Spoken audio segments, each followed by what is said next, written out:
Hello and welcome to whathifi.com. Today I'm going to be talking to Paul Stevenson, Managing Director of Naim Audio, a British hi-fi company that wields a successful influence over the British audio market, whilst at the same time embracing, particularly recently, innovative approaches to product design that reflect the way people listen to music today. Paul joined Naim back in 1980 and since then has been central to the design and development of many of the company's most successful products. Paul, thanks for joining us today. Can you tell me a little bit about how Naim began all those years ago? It was founded by Julian Verica, who was an entrepreneur in the early 70s, who had a passion for design, whether it was, sailing boats as he later got onto, or he was involved in various computer initiatives and also a Brompton bicycle. He helped with that company. But primarily he was involved with lots of kids in the student days who were playing music, and he wanted to get involved with that, and not being a musical person in terms of being able to play a guitar, he decided that his input would be to get involved in recording some of the evening. So he did what we all do as audiophiles, upgrade the equipment, blaming of course first of all the microphone and the tape recorder. Eventually this led him down the signal path to an amplifier, and he started to look at how he could improve handling the signal coming from the tape recorder to the preamplifier and amplifier. He managed quite a profound effect, and that led him on the audiophile road that's become Naim Audio. Yes, there's an acronym, isn't there, that people call PRAT, pace, rhythm and timing, which kind of summarises the Naim sound. So, how is that achieved? I think it's quite an unfortunate term, but it is something that actually is at the core essence of the way Naim sounds. I mean, pace, rhythm and timing. I think if you go and see a concert of some musicians playing, they have all of those things playing together. It's not that people lay down a track and the bass player joins 3 days later and joins in. You can hear all of the instruments all of the time. And Naim certainly has been synonymous with its designs, that when you're listening to a piece of music, you can follow all of the instruments doing all of the things all of the time. And this has really become the voice of Naim, really. Fast, open, dynamic, expressive. Do you have any personal favourites from the history of Naim? Any real classics? They're all classics. I mean, I think that obviously many people remember the first Nate integrated that we ever made, and I think because it was an entry-level product, in fact Naim's very first entry-level product, we were able to go out there and really turn on a lot of new people into the Naim brand. I think that was exceptional. At the other end of the scale, of course, the very best product we make, in my case, a 555 CD player or a 552, that type of equipment inspires me to go in the next day. And the challenge of making something at the bottom end of the market really raises the bar and makes you think about how to do that. There used to be a point of view from Naim that the DAC and the transport shouldn't be in separate boxes, but now we're seeing this DAC and new CD players with digital outputs. Has there been a change of mind in the company about that, and if so, why? There hasn't been a change of mind. It's been that the times have changed, in that how you can use that type of technology and how you can control it within the box itself has changed a lot. The DAC really is part of a much wider jigsaw puzzle than it was back in the 80s, for instance, where we would just talk about perhaps using it with a CD player. So many people now are using digital sources of different types in different places that the DAC in its own right, whether it be with HDX, with a PC, with USB, with iPhones and so on, is a very different concern. Our top-end CD player and CDS3, for instance, still don't have a digital out. We probably could do it, but it would need re-engineering. But how does that affect the hierarchy of products in the Naim range? I mean, what effect does it have on the way you advise consumers on system matching? I mean, it complicates things, doesn't it?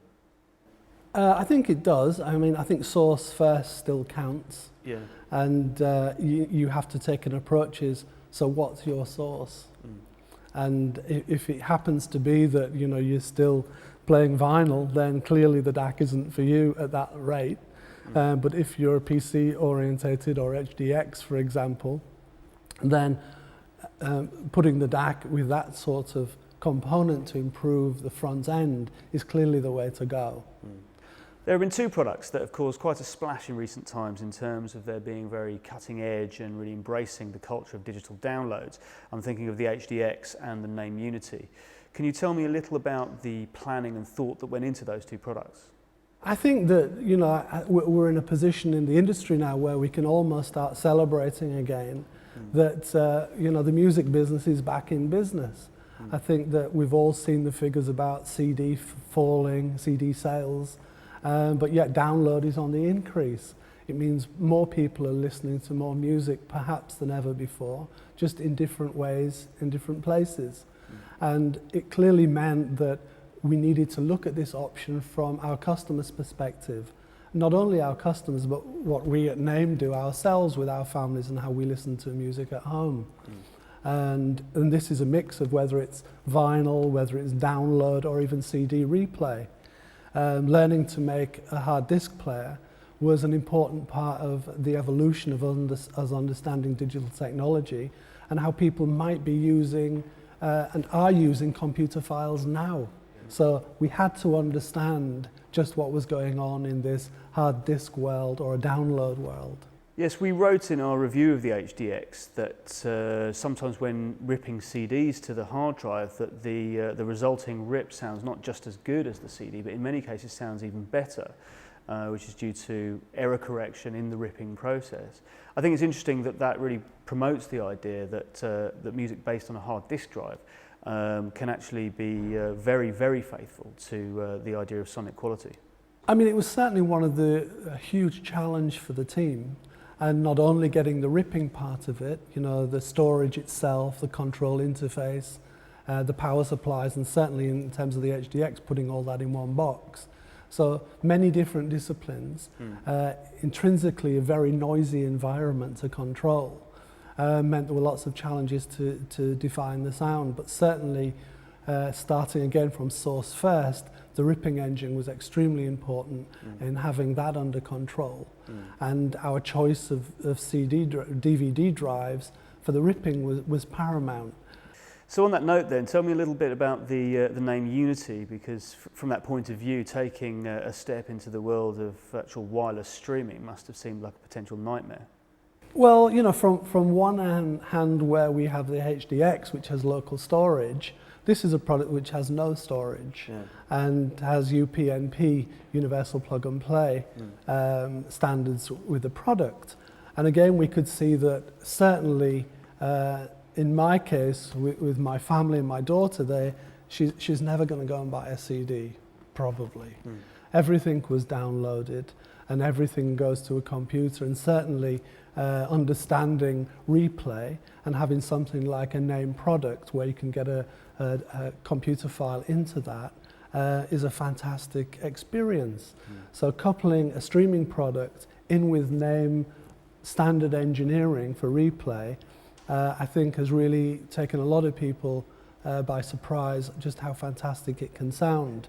But is it hard to balance that very strong sense of tradition the company has against these steps forward that you've taken into the 21st century download culture? I mean, do some of your consumers feel betrayed by that? I don't think so. I think, you know, what we have to do is keep looking forward.